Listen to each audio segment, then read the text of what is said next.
Today is 11th of April, 4:38. Market opened low but managed to actually trade at the upper end of the bars with increased volume. Currently it is down 12.83224. If you notice actually over here, we do have a series of bars that kind of start in the trading range. So markets remain choppy, and the fact that actually we have sell down in Wall Street, particularly after the CPI data was out. So a Federal Reserve may delay the interest rate cut, so this is generally negative for the equity markets, but we do see the 10-year treasury yield strengthen quite significantly, and this actually benefit the banks.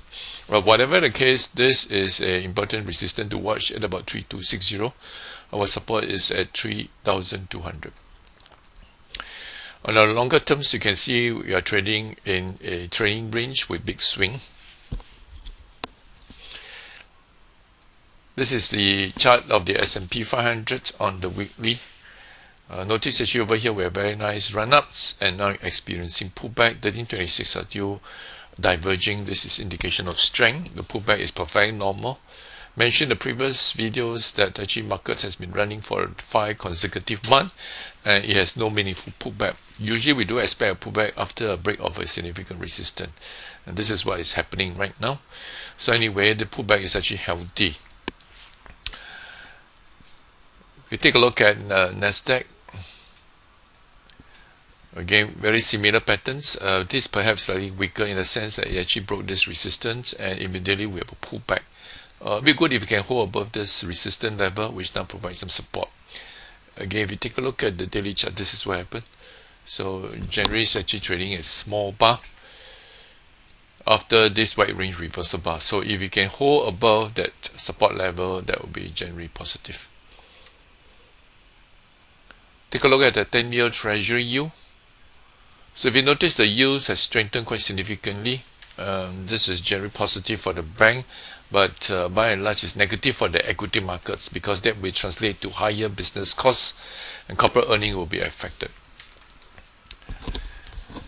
Whatever the case may be, there will be selective strong stock that still outperform, and in particular it will favor the bank stock as mentioned. So I'd like to actually focus on the bank stock as well. This is the Brent crude. Very strong upward move, and the resistance here we have pulled back. I'd like to see eventually take this test this resistance at about 933. By and large, the trend is still intact. So if there are further geopolitical tensions, we may see upside move. Back to our local market. This is dynamic. 1326 are actually well placed, and it's actually diverging, which is nice. Over here we have a contraction setup. This happens after it actually broke through this resistance, and this is nice setup. Bar high here is at 42 cents. Notice the last two inside bars volume is actually lower. This is Bengguan, mentioned in the last video. Very powerful move. I think again this is in response to perhaps the increase in Brent crude price. So very strong move today. Again, we do not change stocks. Daylight is quite huge. Look for pullback and look for a setup. Mermaid.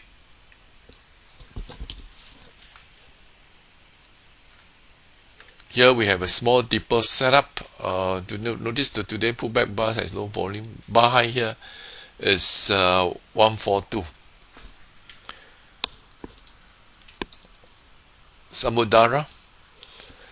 Samudara perhaps is the shipping stock that actually worth paying attention at the moment.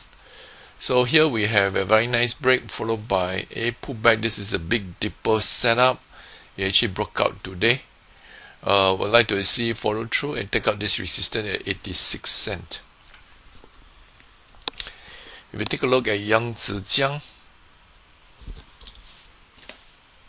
stock has deep retracement after making a high here. So this is something which do not like. It's currently trading below 1326 SMA on increased volume. So again, we would like to see what happens. Generally, a strong stock will actually hold above the 1326 SMA, very much like this in the past. So here we have quite a deep retracement, so we'd like to see whether it can bounce off from there. So at this point in time, we really do not have a setup because we don't find setups with the bar below 1326 SMA. Costco. Again, this stock has a nice break, but there's no follow through. So this is something we do not like. Now, usually after a break above this breakout level, we like the stock to stay above the breakout level. But in this case, it actually retreat and go below the breakout level. So again, we may start in the trading range. We just observe. So the better bet right now is actually Samudara in the shipping sector. Keppel Corp. Again, we see some disappointment in some of the strong stock we have seen. Keppel Corp itself is trading within a bullish channel. But today, you actually broke the lower channel line. And if you notice, actually there's an opening gap which is no good, and you notice the increase in volume. So it may actually have a throwback, and it may well even move downwards. We'd like to just see what happens. So this is a resistance level that was not able to hold. Sembcorp stock was trying to stage a reversal after a very deep retracement. So this is extremely deep retracement. And over here itself, you see the pause trust pattern. Mentioned before that actually we do have a high volume bar here. So even if it break on the upside, it's only a hit and run trade. At this point in time, it's a contraction setup. Bar high here is 555.